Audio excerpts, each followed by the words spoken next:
3. Assalamualaikum warahmatullahi wabarakatuh. Nama saya Farad Kamal selaku Ketua Kelompok. Di sini kami akan mempresentasikan media dan kekerasan dalam perspektif. Anggotanya terdiri dari Fatur Rahman, Pramudia Sandi, Galuh Septia Yudita, Rizkia Jayanti, Sarah Hafsari.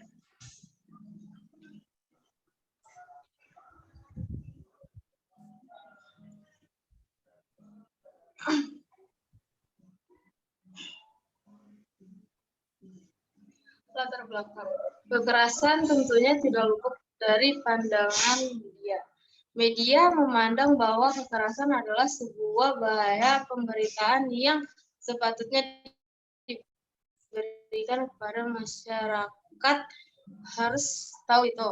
Media dalam pemberitahuan kekerasan dapat kita lihat seperti dalam hiburan, berita, permainan, film, iklan, bahkan olahraga.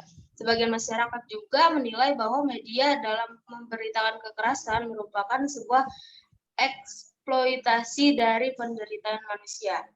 Menurut perspektif kultivasi, menjadi media utama di mana para penontonnya belajar tentang masyarakat dan kultur di lingkungannya. Dengan kata lain, persepsi apa yang terbangun di benak kita tentang masyarakat dan budaya sangat ditentukan. Artinya, melalui kontak, kita belajar tentang dunia, orang-orangnya, nilai-nilainya, dan adat istiadatnya. Perspektif kultivasi pada awal perkembangannya lebih memfokuskan kajian pada studi televisi dan khalayak. Fokus utamanya pada tema-tema kekerasan di televisi. Konsep kekerasan dalam media massa terbagi menjadi dua. Yang pertama, media violence atau kekerasan di media. Yang dimaksud adalah isi media yang mengandung unsur kekerasan. Yang kedua, aggressive behavior.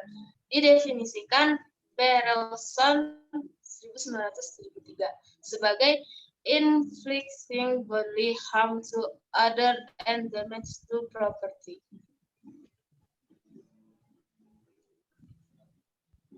Pengertian. Media dan kekerasan merupakan sebuah timbangan di mana timbangan tersebut harus terdapat sebuah titik keseimbangan atau equilibrium antara media dan pemirsa.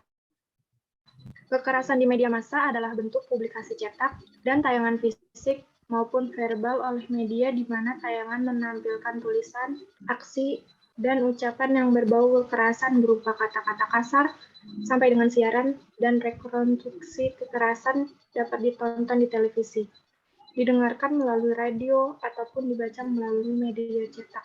Kekerasan merupakan ekspresi dari perilaku orang atau kelompok ketika berinteraksi dengan orang atau kelompok lain, khususnya dalam melaksanakan daya tawar.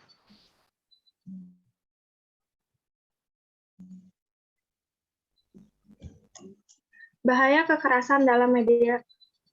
Menurut hasil studi tentang kekerasan dalam media televisi di Amerika Serikat oleh American Psychological Association pada tahun 1995 yang dikutip Riyad Moko dalam bukunya, ada 3 kesimpulan menarik yang perlu mendapat perhatian serius.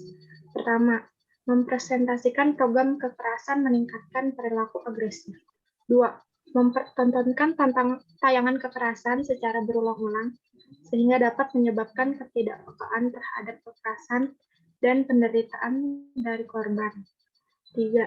Tayangan kekerasan dapat meningkatkan rasa takut sehingga akan menciptakan representasi dalam diri pemirsa betapa berbahayanya dunia. Pengaruh tindak kekerasan media massa terhadap kembang anak. Menurutnya, anak membutuhkan rasa aman supaya bisa menemukan tempatnya dalam masyarakat. Meskipun ada ekspresi senang, puas, atau tertarik terhadap kekerasan dalam media, sering tanpa disadari anak sebetulnya bergulat dalam suatu perjuangan, kegelisahan, dan ditatapkan pada berbagai pertanyaan. Dalam situasi ini, anak terpaksa harus melindungi diri dengan mengembangkan mekanisme pertahanan yang berakibat bahwa anak lebih banyak berhadapan dengan stres atau kegelisahan. Macam-macam kekerasan di media massa terbagi menjadi 4, yaitu kekerasan terhadap diri sendiri seperti bunuh diri, meracuni diri sendiri, menyakiti diri sendiri. 2. Kekerasan kepada orang lain seperti menganiaya, membentak, membunuh, dan lain-lain. 3. Kekerasan kolektif seperti perkelahian massal dan sindikat perampokan. Yang keempat, kekerasan dengan skala besar seperti peperangan dan terorisme. Dampak pemberitaan kekerasan dalam media. 1. Copycat, yaitu peniruan kekerasan oleh permisa sebagai hasil apa yang dilihat dalam pemberitaan media. Kedua, desensitization effect, yaitu masyarakat akan merasa terbiasa dengan adanya kekerasan akibat 3. Moral panic, yaitu perasaan khawatir permisa bila terjadi kekerasan pada dirinya setelah melihat adegan kekerasan. Keempat, fear of crime, yaitu perasaan takut permisa jika terjadi kejahatan kepada dirinya. Kesimpulan, sebagai media, tentunya media harus memiliki standar tertentu agar pemberitaan kekerasan tidak terdapat negatif kepada masyarakat. Adapun standar tersebut seperti penyensoran terhadap gambar atau video yang dinilai vulgar dan tidak layak dipertontonkan, mengurangi kata-kata atau pembicaraan yang menggambarkan sadisme terhadap sebuah kasus kekerasan, dan lain-lain. Tentunya dalam hal ini diperlukan sebuah lembaga yang mengawasi secara ketat tentang pemberitaan kekerasan oleh media, seperti Komisi Penyiaran Indonesia, KPI sebagai contohnya. Saran. Jadi setelah mengetahui pengertian kekerasan, bentuk-bentuk kekerasan, macam-macam kekerasan yang terkandung di dalam media, sebagai orang yang lebih tua harus memperhatikan dan mengawasi kembali tontonan anak-anak didik kita bersama. Sekian, terima kasih. Kurang lebihnya mohon maaf.